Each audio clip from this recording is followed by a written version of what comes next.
Este vídeo apresenta a aula número 1 do capítulo 4 do curso de Teoria de Eletrônica Digital. Nesta aula serão apresentadas a história e as características dos dispositivos denominados relés em geral e, em particular, as características dos dispositivos denominados relé convencional. Os primeiros relés apareceram nos meados do século XIX, sendo inicialmente utilizados nos telégrafos. Atualmente, os relés continuam sendo utilizados em todas as aplicações onde é necessário ligar ou desligar um circuito elétrico, exigindo uma isolação entre o circuito de comando e o circuito de controle de potência. São dispositivos eletromecânicos.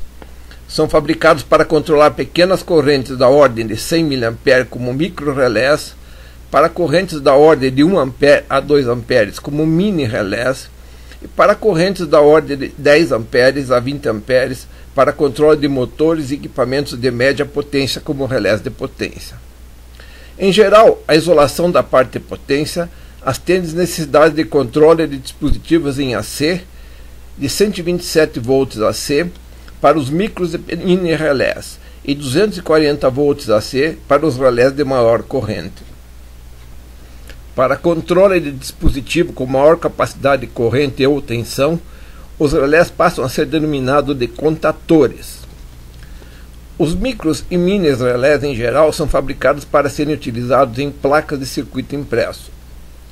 Os relés de maior capacidade e contatores são fabricados para serem instalados em réguas e painéis, possuindo soquetes onde podem ser plugados ou contatos para terminais normais de fios de vários diâmetros. O princípio de funcionamento de todos os tipos de relés é semelhante. É utilizado um eletroímã que, uma vez energizado, atrai uma peça construída utilizando metal magnético, em geral ferro, que ao se mover modifica a posição de lâminas metálicas, onde estão localizados contatos elétricos, denominados de platinas. Em termos de circuitos lógicos, todas as máquinas computadoras e centrais telefônicas, até a década de 1960, utilizavam relés em seus circuitos lógicos. Atualmente, os relés e contatores são utilizados em eletrotécnica de baixa e alta potência, em quadros de comando e em modos de eletrônica onde uma isolação entre o circuito eletrônico e a parte de controle de potência é necessária. Neste slide, na figura 4.1, é apresentado um desenho detalhado da construção de um relé convencional. Em um carretel construído com material isolante, é enrolada uma bobina utilizando fios de cobre. O número de espiras e a espessura do fio de cobre depende do tipo de tensão, AC ou DC, e do valor da tensão que comandará o relé ou contator. Para relé e contatores que serão comandados utilizando tensão AC, o número de espiras é pequeno, pois a limitação da corrente de comando se dá devido à indutância da bobina junto com seu núcleo metálico e circuito magnético composto pela carcaça e núcleo. Para relés e contatores que serão comandados utilizando tensão DC, o número de espiras é bem maior e o diâmetro do fio tem pequenas dimensões, pois o valor da corrente que circulará na bobina depende somente da resistência total da bobina.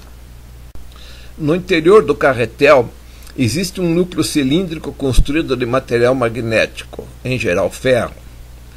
Lateralmente existe uma estrutura construída com perfis metálicos também magnéticos, normalmente ferro, na forma de um L, denominado de carcaça. O núcleo no interior do carretel, também construído em ferro, e mais estrutura em L compõe o circuito magnético. Este circuito está aberto em uma das extremidades, onde é instalada uma peça também construída com ferro, que é fixada em um eixo que permite que a mesma se movimente. Esta peça, denominada armadura ou âncora, completa o circuito magnético. A armadura ou âncora possui uma mola não representada no desenho, que tende a manter a armadura sempre afastada do topo do núcleo do carretel. Quando a bobina é energizada, o fluxo magnético concentrado no espaço entre a armadura e o topo do núcleo do carretel atrai a armadura, que tem um formato em L, que aciona através de um material isolante os contatos elétricos. Entre o topo do núcleo do carretel e a armadura, existe um espaçador construído de material não magnético, normalmente cobre ou latão, que estabelece um limite mínimo para o gap, que é o espaçamento entre o metal da armadura e o topo do núcleo do carretel. Isto é necessário para que, quando a bobina seja desenergizada, o fluxo remanente inerente aos metais magnéticos não retém armadura contra o núcleo do carretel. Os contatos elétricos são montados em uma estrutura composta de materiais de sustentação isolantes. Existem os contatos fixos superiores e inferiores, e contatos centrais móveis, que são comandados pelo pino de comando do empilhamento. Deste modo, quando a bobina está desenergizada, os contatos fixos inferiores estão conectados aos contatos centrais. Assim, denominamos este contato inferior de contato normalmente fechado, NF. Quando a bobina está energizada, os contatos fixos superiores estão conectados aos contatos centrais.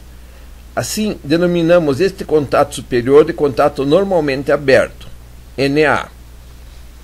Nos esquemáticos, a bobina é representada com o símbolo de um indutor e recebe como denominação o nome do relé em letras maiúsculas, por exemplo, RL3. Os contatos são representados com o símbolo de chaves abertas ou fechadas e recebe denominação de qual contato representa por meio de uma letra alfabética minúscula seguida de uma barra invertida para os contatos normalmente fechados e sem a barra invertida para contatos normalmente abertos.